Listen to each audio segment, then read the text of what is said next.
So tonight, I'm pleased to introduce Abby Ellin to Politics and Prose. Ellin is an award-winning journalist and author of Teenage Wasteland.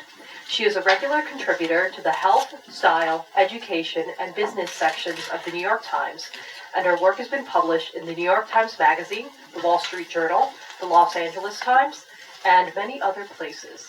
In her second book, Duped, Ellin tells the story of her engagement to the commander, a dashing, heroic, humble man whose exotic stories of international espionage stunned everybody. However, none of what he told her was true. Upon writing about her story for Psychology Today, Ellin soon discovered that her case was not unique. Intelligent, savvy people everywhere were being deceived by their loved ones every day.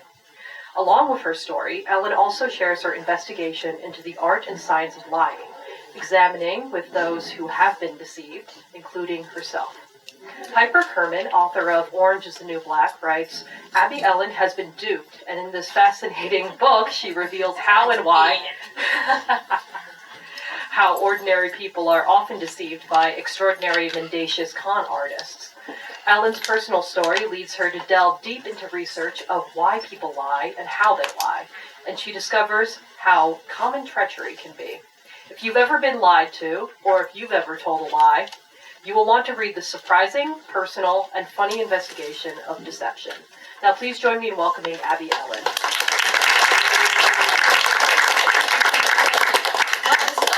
I came really close to not coming because it's snowing. I was like, I don't want it, it's snowing.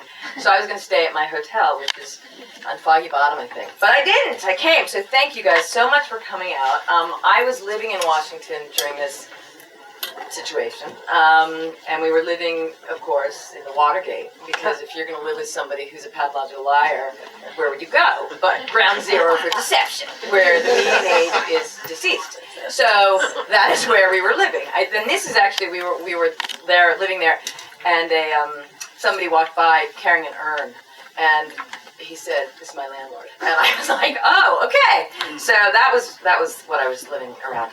So I'm going to read to you from my book, and then we'll talk for a little while, and you can ask questions and comments and whatever else you want to say. All right.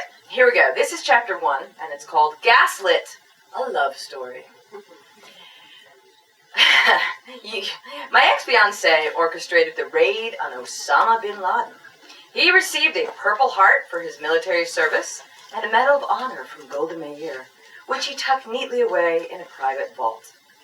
He thwarted a bioterrorism attack in New York City and saved the grandson of one of the world's wealthiest men from an attempted kidnapping. That I know all this is a privilege in itself. None of it was public. He wasn't in it for the glory. He made guest appearances at major events, but he refused the acclaim or even a paycheck. He didn't write about his escapades, like some of us. He would sell his story to Hollywood, like we're hoping to. His goal wasn't to become rich and famous, but to keep his children and all of America safe from the bad guys. I'm not going to sit by while people are in danger, he'd often say as he packed his bags for a secret mission. It was wonderfully noble, except for one minor detail. None of it was true. But that's getting ahead of the story. Let's rewind to early 2006, when I was writing a newspaper article on detox diets, those lemon and hot water cleanses said to eradicate toxins, inflammation, cellulite, hangnails. I needed an expert to tell me if they were at all legitimate. Someone recommended a doctor in a private practice in Beverly Hills. So I called him. I am most comfortable interviewing people remotely from behind the warm, safe glow of my computer screen. The roles are clear. I ask questions, the other person answers them. This is how it went with the doctor. He told me that adherents of detox programs ran the risk of hypervitaminosis. These diets were I can't say this word, Violet. These diets were in essence BS. He had me at hypervitaminosis. The quote made it into the story, but the article was put on indefinite hold. Nearly a year later, when the piece was finally slated to run, I called him to fact check. Had anything changed? Was he still in Los Angeles? No, he said, I'm in the military now, a Navy doc. He quit his lucrative practice and moved to Jacksonville, Florida to work at a naval hospital. How can you be in the military, I teased? You're Jewish.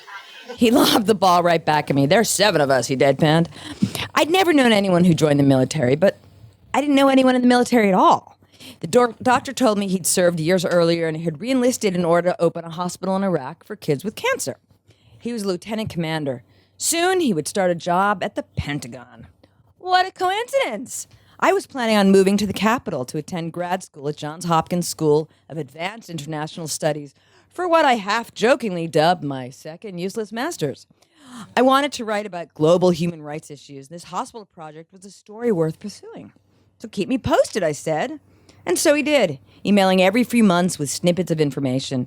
His emails were laden with medical jargon and slightly odd. The language was indecipherable to me. But I was interested in the story, so I responded enthusiastically. In December 2009, the emails began picking up in frequency. By late January, they'd blossomed into daily, almost hourly phone calls. Apparently, he too had felt a connection during our initial call. He confessed to visiting my website and watching various television interviews I'd done. "You looked great in that green dress," he said, referring to an appearance on a TV show. He waxed poetic on my sternal notch. And just in case you're wondering, it's right here. So, it's right, that's the indentation. I have a good one. I mean, I'm happy with it. So he waxed poetic on my sternal notch, and we spoke deeply in honesty. The commander, as I took to calling him, was 58, former Navy SEAL, divorced a few years earlier. His 2 children, then 5 and 12, lived on the West Coast with his ex-wife. It had not been an amicable split, but he spoke to his kids often and visited frequently. I told him about my ambivalence toward relationships, how they were really not my area of expertise. I had just emerged from a brief and disappointing dalliance with a guy I'd known at summer camp. I'd been trying so hard to find a good man, I didn't even care that he smoked menthol cigarettes and played fantasy football. "I'm not going to learn anything or grow spiritually from another failed romance," I told the commander. "I've paid my dues. It's time for something good." "I understand," he said. "I've suffered too." Moving across the country for your adored young children didn't seem like father knows best behavior to me, but I don't have kids, and I've not endured a divorce. We're all so fragile in our own unique ways. Anyway, it seemed like a good sign that his ex-wife was open to him spending so much time with his kids. And I was impressed that he was so loyal to the country. Such passion, such dedication. He didn't care about money. He cared about people. One of the main issues in his marriage, in fact, had been that he wasn't earning enough to placate his ex. She sounded like a real diva. Both she and the other doctors in his office, he was a partner there, had pressured him to refuse Medicaid patients, but he wouldn't. "I am not going to turn people away just because they can't afford it," he said. On our first date in early February 2010, he took me to the Four Seasons in Manhattan. "Somewhere celebratory," he said.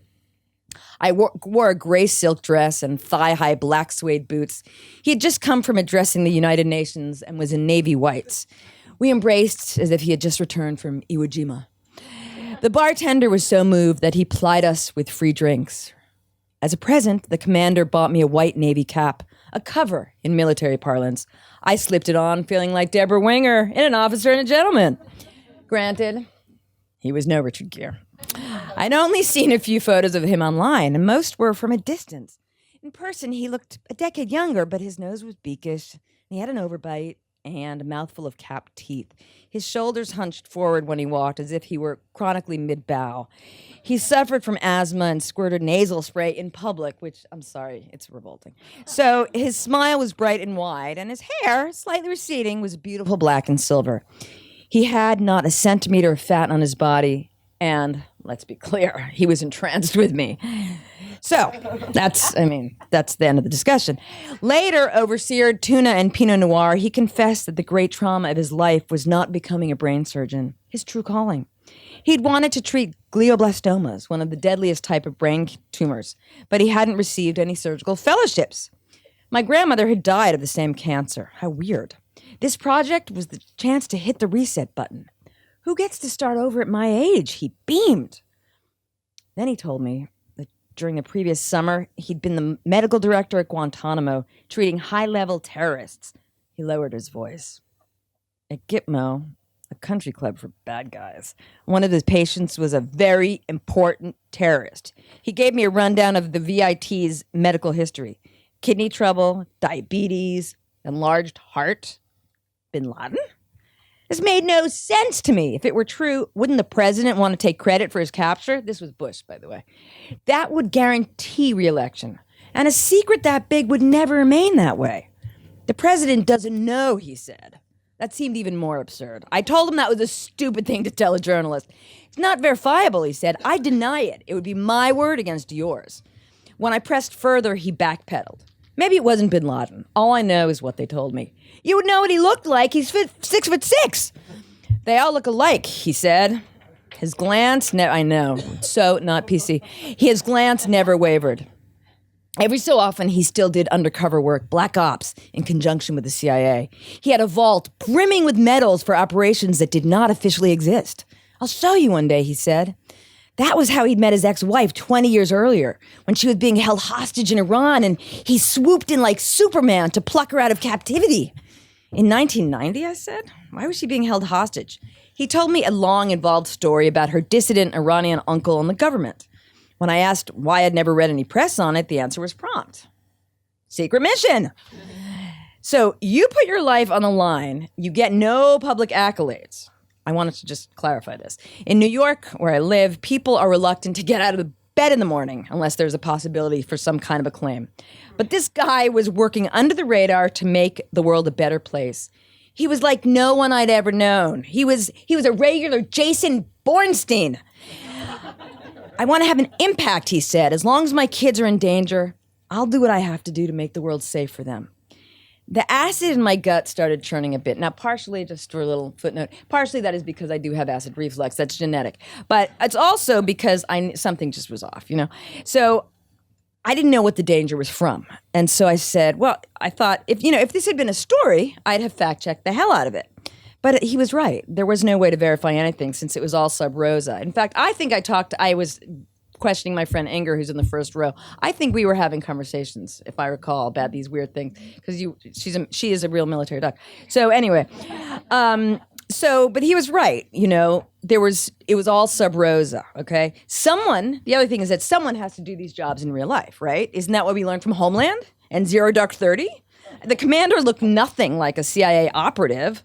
On the other hand, what better decoy than an asthmatic, adenoid physician with bad posture? It's a perfect disguise. His stories were so ludicrous, they had to be true. I'm not a connoisseur of spy novels. I find the Bond movies a bit of a snooze. Nor am I a conspiracy theorist, except when I am. Let's face it, things are not always what they seem. 11 words are still missing from the Pentagon Papers. We don't know the full story behind JFK's death or even Princess Diana's. Maybe the doctor was nuts, but maybe he wasn't. There's a whole galaxy of unknown unknowns, and I was intrigued.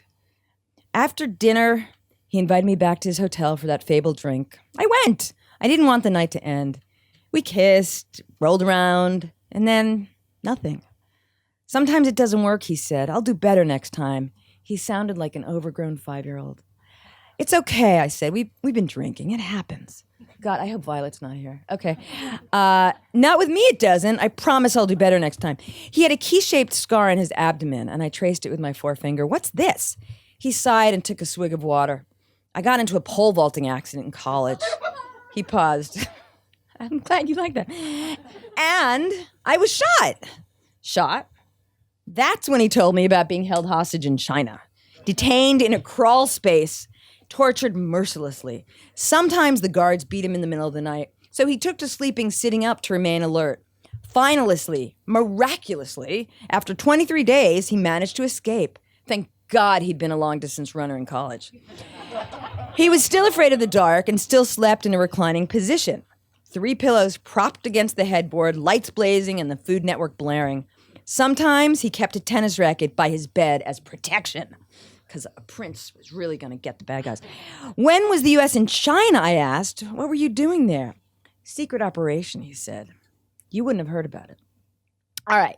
So I'm going to just, I don't know. I know we had 20 minutes. I'm not, are you keeping, yeah, because I'm not. We're at 15. No kidding. Okay. So I guess I kind of want to tell you what happened, but I kind of want you to buy the book. So I guess I'm going to give you a little bit about me. Brief word on marriage. I'm not the sort of woman who puts all of her eggs in one trousseau. They'd be cracked and runny by now, and probably all over my face. Meeting men was never a problem. They were everywhere, on buses and planes and offices and malls, on city streets, online. I found it hard to meet men I liked, who liked me back. I preferred first dates, beginnings. I don't care for quotidian details. I was happiest casually dating one or two people at the same time so I could keep them both at arm's length. Abandonment issues? Fear of intimacy, gross insecurity, doubtless all three. But I never longed to be a wife. I can't imagine even uttering the words my and husband in the same sentence. I'd be lying if I didn't admit to desiring a nice big ring, a beaded white gown, and a giant gala celebrating me. I mean us. But that's mostly about materialism and being a star, not the drudgery of long-term cohabitation, which never looked like much fun. I mean, I'm thrilled you guys are getting married, but... Plus, I didn't see the point of lingering in a relationship if I knew it wasn't going to last. That's just killing time, and what good is that? Stories in my head were not about romance and weddings. They were about excitement, passion. Drama was my aphrodisiac. It had fueled my relationship with an earlier boyfriend, Will, a luthier. Remember Will? I'd met in Chile and Patagonia. He had just battled stage 4 tonsil cancer, and the trip to South America had been his first hurrah since the diagnosis. We'd had one crazy romantic night together in a cabin with no electricity or hot water, and the next day I'd taken off for Machu Picchu. Not long afterward, he'd bitten into an apple, and his jaw, already weakened from radiation, cracked in half. He returned to the States immediately, and we plunged headfirst into a relationship, commuting between New York City and the mountains of Virginia, which was just stupid. He'd had to do a month's worth of hyperbaric oxygen treatments before he could do jaw reconstruction surgery to try to increase the blood flow to the necrotic area. We trekked all over the place trying to find the best hospital, settled on Chapel Hill. I was his do not resuscitate person.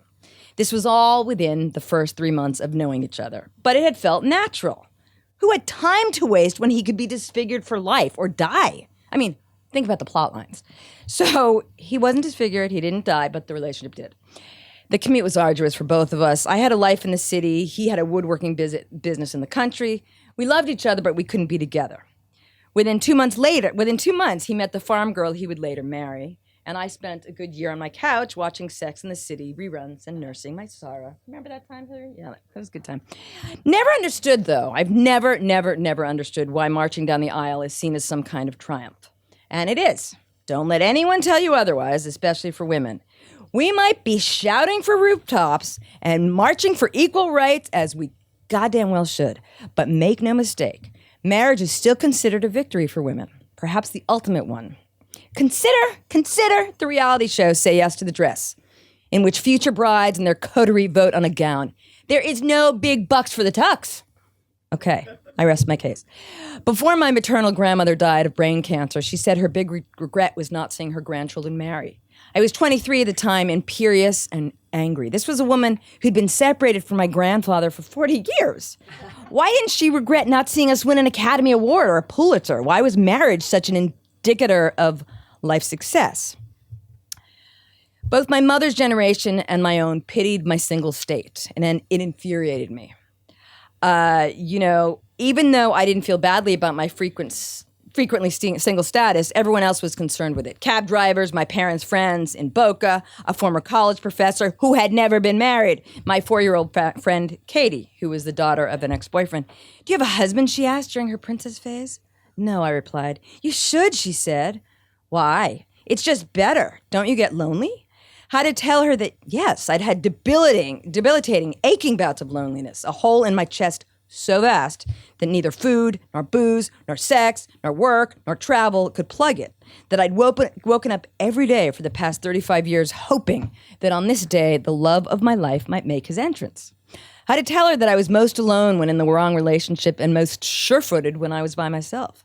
I'd mastered the art of doing anything on my own. I liked my company, but being with another person, that was a real challenge. Like many women who dated extensively, I'd spent god-awful nights analyzing the situation. Why couldn't I find anyone right for me? Was it my physical appearance, my personality? Was I paying karmic debts for my past life as Lizzie Borden? Though marriage was never my goal, I did want a playmate, a lover, someone with whom to get into benign mischief, someone I dug who dug me back. Mutual digment. By the time the commander entered my life, I'd been actively trying to combat my issues. I would throw my cynicism to the side, stop the Inquisition, and open my heart. So I filed the Gitmo thing, the Chinese torture, the hidden medals, and the super secret missions away. Not completely away, but in a synaptic cabinet beneath my amygdala. He was the best person I knew, a grown-up whose life philosophy matched mine in so many ways. I wanted to trust him. I wanted this relationship to work. All right. That's 20, right? Yes. Good. Thank you. So, do you moderate or do I just take questions? What do I do? We can take questions? Okay. Talk to the microphone.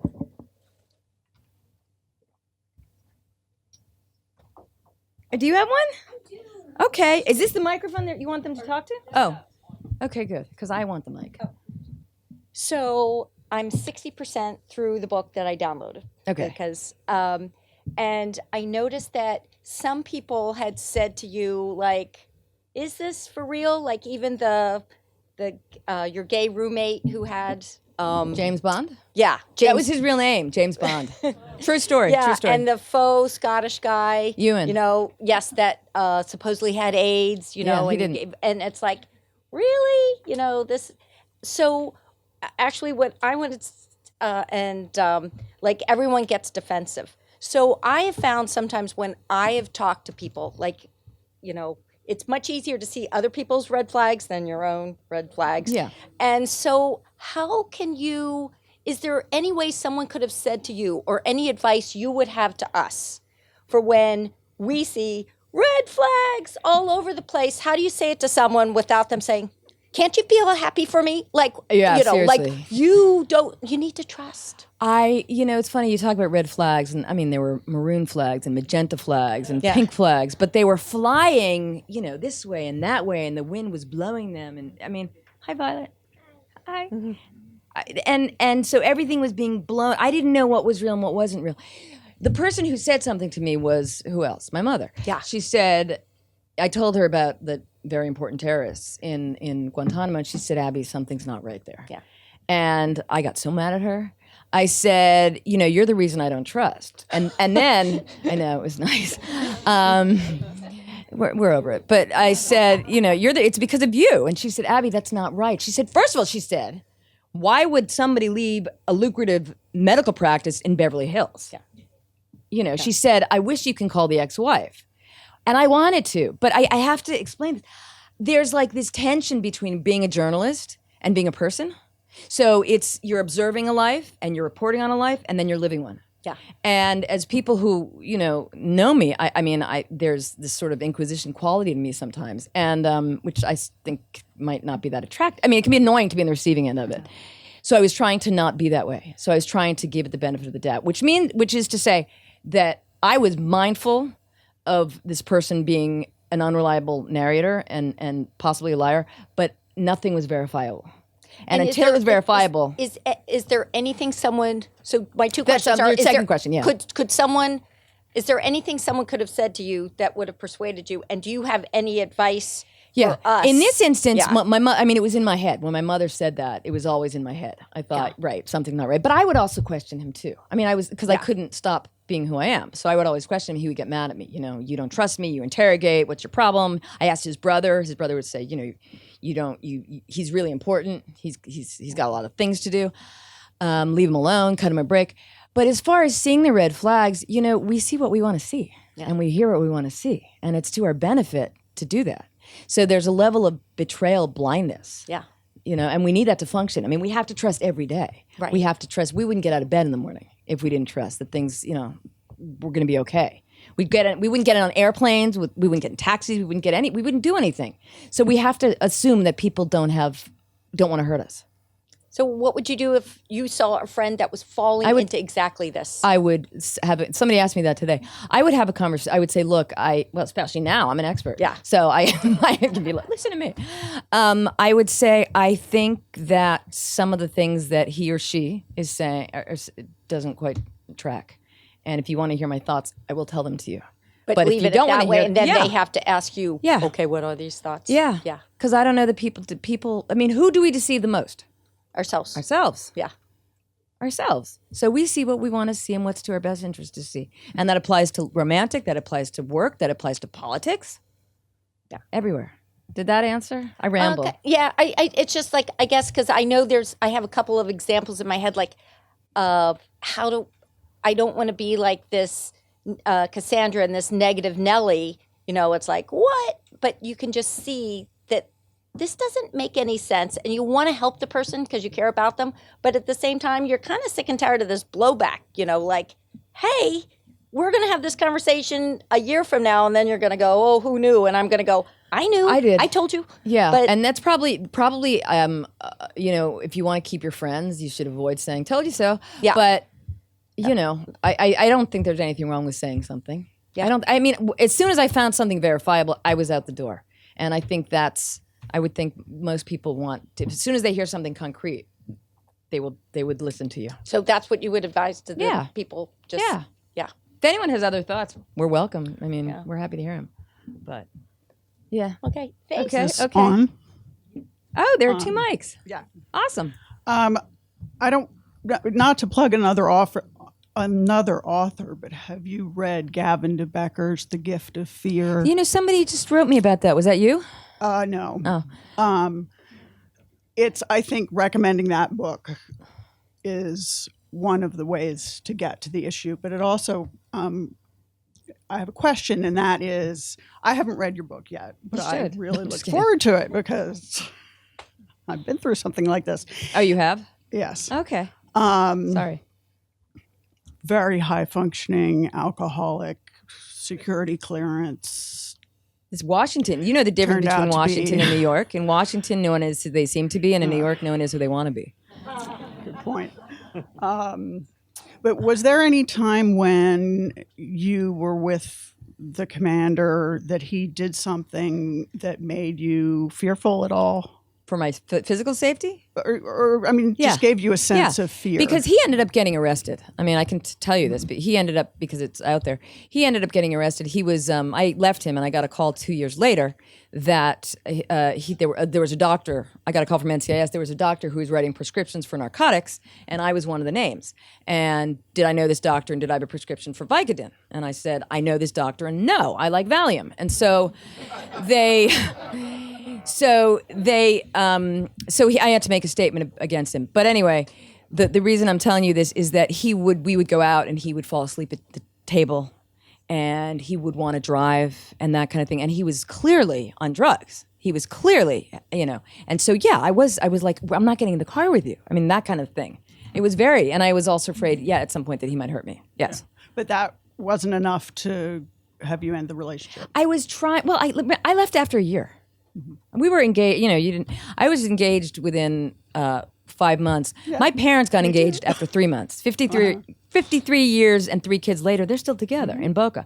So, I've seen okay role models. So it seemed like it was possible. And when but I wanted to be giving. I wanted to give the benefit of the doubt, right? As much as I could. Mm-hmm. Yeah. Yeah. Hi, Abby. Oh, hi, Matthew. Was there ever a moment, or were there moments that, the sort of converse of this, where he told you a story that you verified and it threw you off the scent? Because it was true. Yeah. Yeah. Oh my God.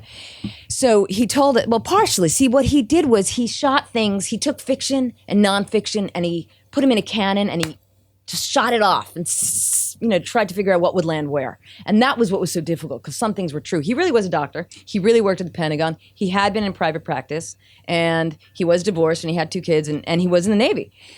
But he told me at one point that that he had made a reservation for us at the Inn in Little Washington.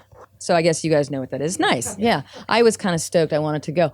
And then he told me that we couldn't go because, at the last minute, he had some kind of tax thing with his father-in-law, and this bill came through, his ex-father-in-law, and so this came through, so we couldn't go. So we were going to put it on hold. So I called them up, and I said, "Do we have a reservation?" He's like, we did. So that was legitimate. We were supposed to go. He canceled it, but he did lose his deposit. So that was legitimate. His son, his 12-year-old son, God, he told me, the commander would tell me that the Secret Service were watching us. And I would say, what? I don't see anybody. Like, I'd look out the window. He said, no, the operative word is Secret Service. You're not going to see them. So I said, okay. And I said, well, you know what? Next time, why don't you have them pick me up? So I don't have to call a taxi. And he didn't like that. But his son, his son believed the same thing. His son thought his father was a military war hero, that he was this juggernaut. And so when I learned that he was telling his son the same things, I thought, and the ex-wife must have known all this, then I thought, okay, maybe he's okay. Maybe. So that was sort of another way of verifying it, because if the son knew this, then it would have to be okay. So it was crazy. The other thing that happened was I had sent my friend's kid a birthday card in New York City. And she didn't get it. And I had asked him to mail it, and she didn't get it. And I was driving myself crazy. And I kept saying to him, did you mail it? He said, yes, I did. And I didn't believe it. And then it came back. I had forgotten to put a stamp on it. So I was driving myself mad trying to figure out what was going on. Yeah. So I don't know if that answers. Yeah. Yeah. Hello. Hi. Hi. You may have just answered part of my question, but probably not the more important part of it. Okay. One of the things that intrigued me in your comments, a little item, was at one point it sounded like his brother was standing up for his story or was trying to. So my question for that part would have been, so was the brother kind of in on the ruse, or was the brother in I think the brother was a victim.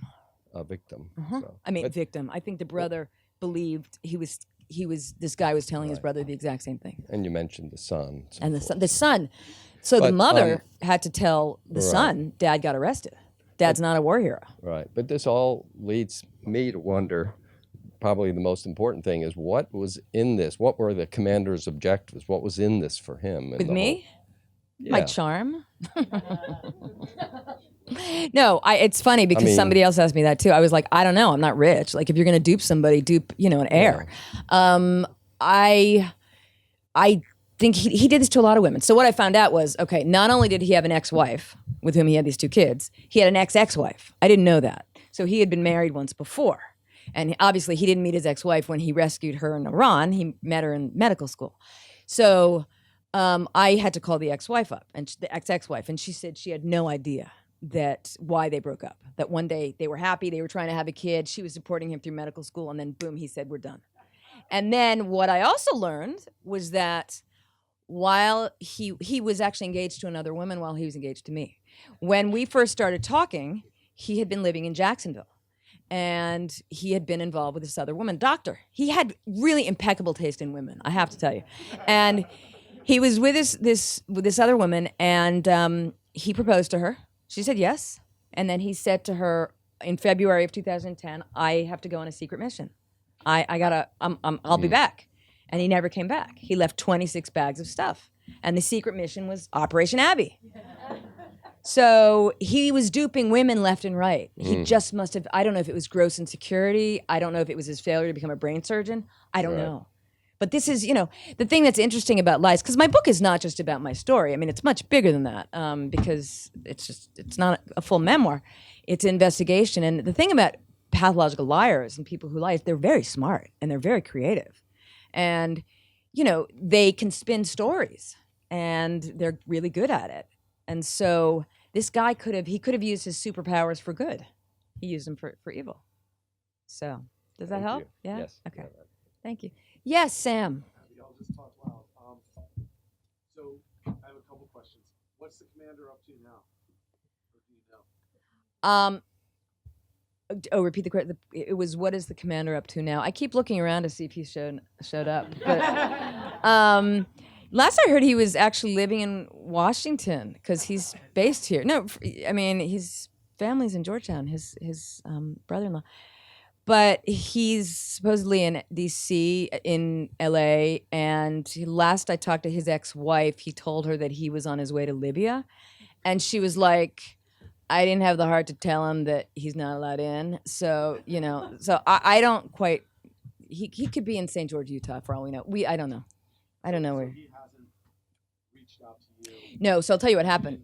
You didn't interview him for the story? No, I was going to. I wanted to because I thought that's great, and I was going to ambush him and I was going to have the ex-fiance or the concurrent fiance show up and like we were both ambush the guy and it would be a great story, And then I thought, what is the point? What's the point? He's going to lie to me. He's not going to tell us anything. I mean, he was constantly, everybody else was wrong. Everybody else was misunderstood. I mean, he was the one who was misunderstood. Everybody else had misunderstood him.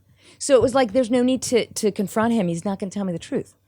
So why bother? And so I haven't talked to him in 8 years. I haven't talked to him in 8 years. But the Today Show, I was on the Today Show, which is why I still have this makeup on. And they fact-checked. They wanted to fact-check with him. And so they tried to call him and they couldn't for some reason. So they ended up verifying that I was not a pathological liar by talking to his ex-wife and, other people who knew the story. But so I don't know where he is. I could call his ex-wife. She would know. They have 2 kids together.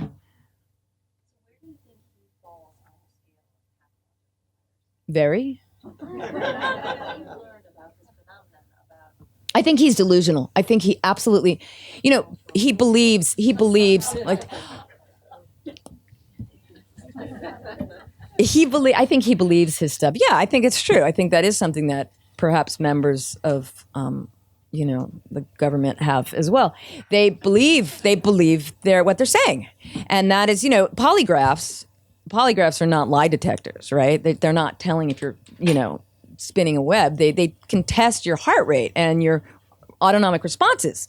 And so if you believe your lies, then you will pass a polygraph test. This guy could have passed a polygraph test. He really thought he was, I don't know if you remember the story, but I had to get out of the Watergate and because the Navy needed the apartment. Because what I wanted to do was I was living in New York, but my place was sublet. I was still going to school here. I ended up commuting once a week, cost $1 on Megabus, just saying. So it was great. But I went to the Watergate and I saw a light on. This was after he told me I had to get out because the Navy needed the apartment back. They were paying for it. And so I called him and I said, are you back? And he said, yeah, it was a comedy of errors. I got everything out of the apartment and then I had to move everything back in. And I said, okay, well, I want to come and get my cookbooks, which is not true because I don't even cook, but I wanted to just see what was going on. And I went into the apartment and everything was exactly as it was when I left. Down to a sliver of soap in the soap dish, down to the way my books, everything had been exactly as it was. And I said to him, you never left. And he looked at me straight in the eye and he said, yes, I did. And I just thought, okay, that was why there's no reason to talk to him.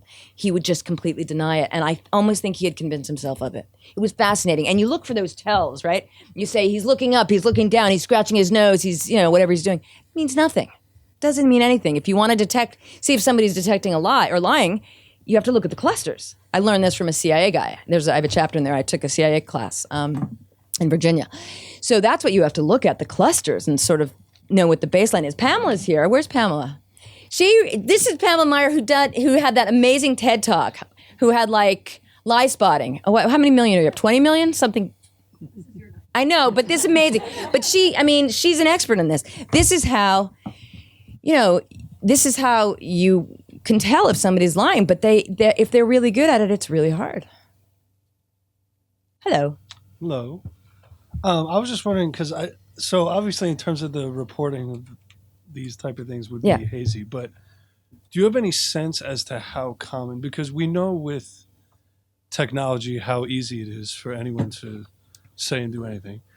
With the success of shows like You, Dirty John, the President of the United States, the people that just consistently make up stories and lie about everything are all the rage now, as we know. I know. It's good. So I was just wondering if there's kind of a sense of how common these types of things are, because it seems like everywhere you look now. I know. And I think it's been building. If you go back, we're 20 years of Tony Soprano, right? Mm-hmm. Right now. So it was Tony Soprano. It was Don Draper. That wasn't his name. That was someone else's name, right? That was Walter White. Then it was Homeland. Is he a jihadist? Is he not? Is she crazy? Then it was Dexter. Then it was Nurse Jackie. It was all of these things. It was that's when it sort of struck me, like, oh my God, this whole culture is just filled with lying liars who lie and imposters. And what is this about? And what are the stories that we really like to read? And what is that? Why? What does it say about us? So yeah, it's much easier. I think this behavior has always been there. I think people have always been duplicitous in every possible arena. I think it's much easier to get away with it. Before, you were living on the farm and the next farm was 5 miles away. So, to trudge the snow and the sleet and the swamp to get there. Now you can just arrange it online. I mean, you can call careerexcuse.com and somebody will provide you a fake resume and a fake recommendation for a fake job you never had. So it's so much easier to lie. It's so much easier to get caught also. But you have to be really serious about investigating this stuff. You have to be kind of relentless. But people do it. That's how they find it all out. So I think it's the sort of dance that everybody has right now. Did that answer? Yes. Yeah. Okay, good. Thank you. Okay. Somebody had a hand. That was Pamela. Hello. I'm curious what his relationship with his parents was like. I know, aren't we all? His mother, God, I just want to make sure he's not here. For real. His mother, all right. Hi. His mother had been an actress, radio actress. His father, who was some nice, insurance guy. They died. I didn't meet them. But by all accounts, they were just lovely, nice people, They lived in Long Island. Yeah, I don't know. I mean, he told me, and he told his ex-wife, that he had been, when he was a teenager, he had an Uncle Izzy. And the Uncle Izzy, I had an Uncle Izzy, but the Uncle Izzy was working with the Mossad. And he had these. He was a courier for the commander started young as a courier for the Mossad. And I said, okay. And he had a medal from Golda Meir for an operation that didn't officially exist. And I said, how is that possible? But it was possible because I actually did the math. She died, I think, in 1978. So, and he was 58 at the time. So he would have been about, 20? 28, something like that in 1970. So it could have actually worked out. But anyway, his wife and I, the ex-wife and I were having lunch in Brentwood, California. And she said, do you think it's true? I mean, after all of this, she was still had this doubt, this question. Because it didn't make sense from his background. I don't know. I don't know. But I do know that when the Today Show wanted to talk to him, I said, you're welcome to call him. I understand you have to. But I said, he's going to deny it all. He's going to say that I'm the crazy one. Oh, Cheryl, hi. So, how you doing? So anyway, so that's, yeah. So there was, I don't know the whole story. How are we on time? Oh, sorry. Okay.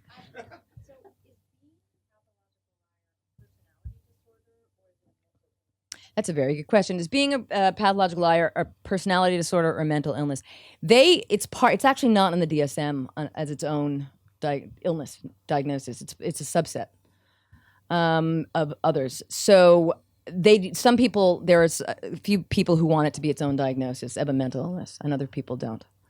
So what somebody told me, and this is Washington, so I don't know who's working for what secret agency, but somebody I interviewed from the CIA and then someone from the FBI, they both sort of corroborated this. They said, the CIA really likes people who are quick on their feet and can act, and the FBI wants the good Boy Scouts. They want the ones who would never take the pen from Politics and Prose, and the CIA people would just tell a story to cover up what they did, which I thought was really interesting. Which means they're better liars.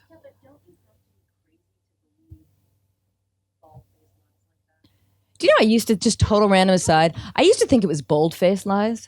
Isn't that funny? Bold-faced, like in New York, bold-faced celebrities. Do I think you have to be crazy to believe we all have our own definition of reality. Who are telling you're asking how they do it, and I think it depends. I think it depends what your agenda is. I have a guy in my book who was on the run from the feds for 8 years. He was an animal rights activist. And he released these minks into the ether, and then he got busted, and so he was on the run. So he had to lie, and he had to believe his stories to be good at it. Really depends what your agenda is. You can figure out a way to, solicit the Russians. Who else? Anyone else? You can go again. Oh, you do? Okay. Duke it out. Oh, I just had a question about, so I know it's technically illegal to lie about receiving Purple Hearts and Medal of Honors. Stolen valor. Do you actually was he actually prosecuted for that? And what is the rate of like actual that's military justice? That is such a good question. There are these people on the internet who are like fake military people, hunters, and they will go and they will track down people. There's this one guy, a couple of them, but one guy who will like go and out these fake SEALs and people who are pretending to be rangers, and they will go and exhume them in Arlington Cemetery. I mean, it's fascinating. And it's funny because I've been getting a lot of notes. I had written my Psych Today article, and I had gotten a lot of letters from people, and everybody, and today from people who saw on the Today Show, everybody says that their person who lied to them told them they were in the military. I don't know what that's about. A doctor and in the military. And I don't know no one's saying I was a plumber. I don't know what that's about. I think it's because it's prestigious, and it's also, excuse me, if it's the upper levels, it's not verifiable. So I could tell you I was, anything I wanted to. I think it happens quite a bit. And I think women, again, I don't know what an insignia is. This guy was buying things. The woman he was with after me, he was sort of segueing away from me into her, who actually was the one who nailed him. She wore a wire, and he got busted because he was writing prescriptions for all of us for drugs. And then he would go to the Social Safeway, and then he would go to like CVS, and then is there a Dwayne Reed here or something? I don't know, another one of those things. And he would pick them up, the drugs. I think he was probably selling them. I have no way to verify that, but there were a lot of them. But I lost my train of thought. Stolen valor. So he actually got a dishonorable discharge. He did. He got that. And he gave up his medical license. But he could get that back in another state if he wanted to. But they didn't prosecute him. He plea bargained. So they didn't prosecute him for stolen valor. But they should have, I think, because I find it so incredibly offensive. Horrible to pretend to be some kind of hero when you're not, Yes. So I think that you may have an advantage over some other people to whom this has happened, in that you're a journalist, and so I do. Writing about it and really doing research into it and everything is a phenomenal way to respond. But did one of my experience that I had shook me to the core so deeply about how do you know anything in this world, et cetera, et cetera. And I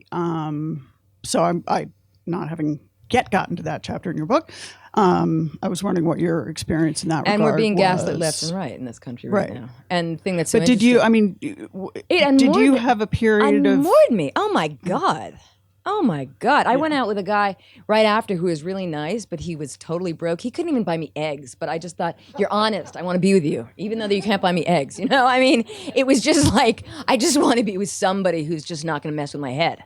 It was just like that. I didn't know. It was really excruciating, but also because I thought, oh my God, hi, Caroline. But I thought I was the problem.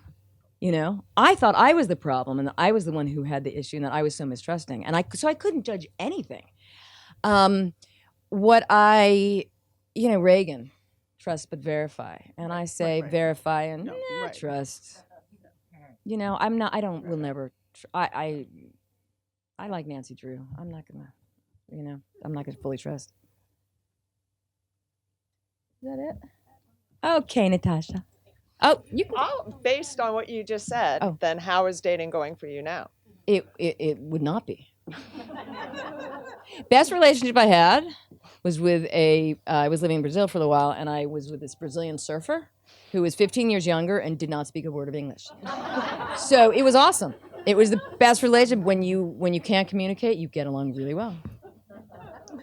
And then when you were saying his brother, so did you ever communicate with him or other people that knew him and should have known, or now that you explained the ex-wife, the ex-wife, the fiance concurrent, and the post-me girlfriend who died. So we were all, Right.